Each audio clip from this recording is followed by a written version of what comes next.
La Terre, notre vaisseau spatial. Bienvenue à bord pour ce voyage d'1 an autour du Soleil.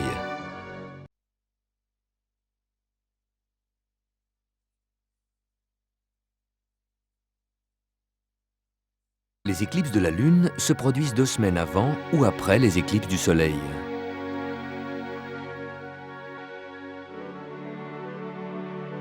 Après avoir éclipsé le Soleil, la Lune tourne autour de la Terre. 2 semaines plus tard, elle s'approche de l'ombre de la Terre et la traverse. L'ombre de la Terre se projette sur la pleine Lune et la transforme en croissant. Dans l'Antiquité, au cours d'une éclipse, Aristote remarqua la courbe que forme la zone d'ombre sur la Lune. C'était la preuve qu'il cherchait. Seul un énorme objet rond pouvait projeter sur la Lune une ombre ronde. La Terre était bien ronde. Au cours de l'éclipse, l'ombre de la Terre progresse, la Lune s'obscurcit, mais en même temps, elle prend des couleurs étranges. C'est à cause des rayons du Soleil qui traversent l'atmosphère de la Terre, comme au coucher du Soleil. Des astronautes qui se trouveraient sur la Lune pendant l'éclipse pourraient voir ce coucher du Soleil, suivi peu de temps après par un lever du Soleil.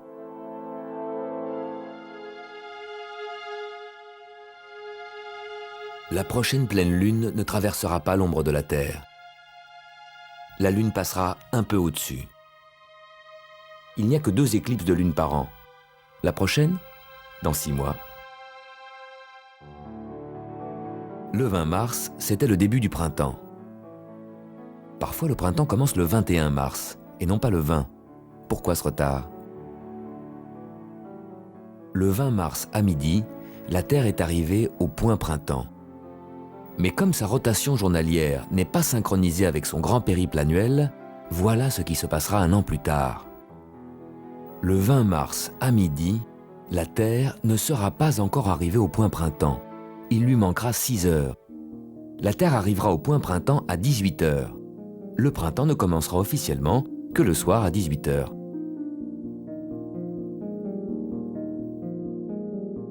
L'année d'après, le printemps commencera encore 6 heures plus tard. Ce sera à minuit, entre le 20 et le 21 mars. Et la 3e année, le printemps commencera encore 6 heures plus tard. Ça y est, cette fois on est passé au matin du 21 mars. Si on continuait comme ça, le début du printemps se décalerait de plus en plus. C'est l'année bissextile qui nous sauve. On ajoute le fameux 29 février. En ajoutant un jour à l'hiver, on évite que la Terre empiète d'1 jour sur le printemps. Tous les 4 ans, l'année qui précède l'année bissextile, le printemps commence le 21 mars, les autres années, c'est le 20 mars. C'est le début du printemps. Bientôt ce sera Pâques.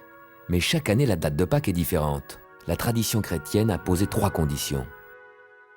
Pâques se fête après le passage de la ligne de printemps, après la première pleine lune de printemps,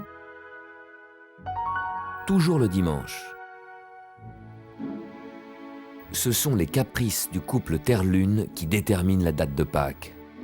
D'ailleurs, les voici qui s'approchent de la ligne de printemps. La Terre passe la ligne, première condition. Mais la Lune n'est pas encore tout à fait pleine.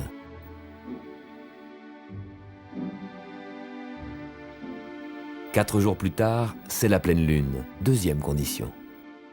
Mais c'est un lundi, et pour Pâques, il faut un dimanche. Pâques sera donc le dimanche prochain.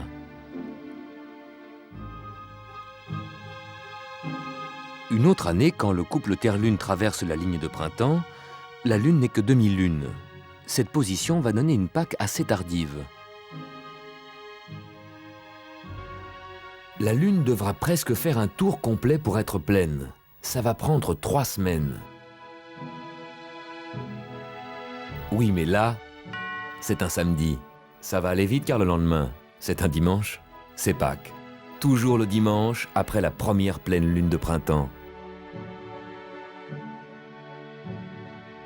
En indiquant l'heure, nos montres nous donnent la position de la Terre par rapport au Soleil. En principe, quand le Soleil passe le méridien de Paris, il est midi à Paris. La Terre fait un tour complet en 24 heures. Toutes les heures, elle présente au Soleil une autre tranche. La Terre est donc divisée en 24 fuseaux horaires. Il est midi à Prague, le Soleil est sur Prague. 1 heure après, il sera midi à Paris. 1 heure après, il sera midi à Lisbonne, au Portugal. 2 heures après, il sera midi au Brésil et aussi au Groenland. Encore 2 heures plus tard, il sera midi à New York. Mais pour faciliter les communications entre pays voisins, les fuseaux horaires naturels ont été élargis en fuseaux horaires artificiels.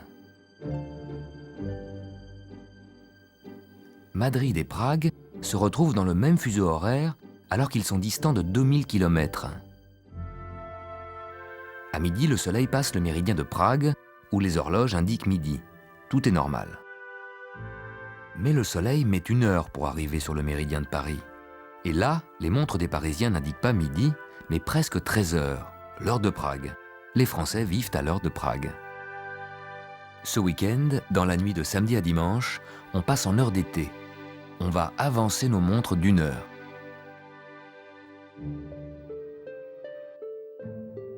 Le Soleil se lèvera 1 heure plus tard. La Terre est divisée en 24 fuseaux horaires. En passant à l'heure d'été, nous nous glissons en quelque sorte dans le fuseau horaire de nos voisins à l'Est. Dans une grande partie de l'Europe, nous sommes déjà décalés d'1 heure, avant même de passer à l'heure d'été. Car pour faciliter les communications, on a remplacé l'heure locale réelle, qui correspond à la position du Soleil, par une zone d'heure légale qui correspond à l'heure locale de Prague. À Madrid, Paris et Varsovie, les montres indiquent la même heure, alors que ces 3 villes sont situées dans 3 fuseaux horaires différents.